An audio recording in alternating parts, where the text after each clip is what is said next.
Hello, in this video I want to show you how to connect Samsung Galaxy S24 Ultra with your PC. And to do this, first we'll need a USB cable, and one that allows you to connect with your PC or laptop. In this case I have USB-A and then USB-C, and to connect it with our phone.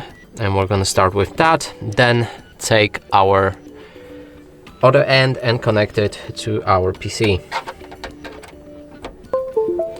Now, when it's connected, we can check if there's any file transfer available. Sadly, there's not. Now, to unlock it, we'll need to open our phone.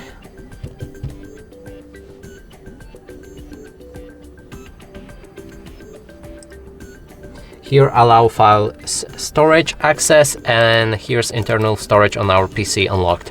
And that's it for this video. Hope you like it. Please consider subscribing to our channel, leave a like and a comment below.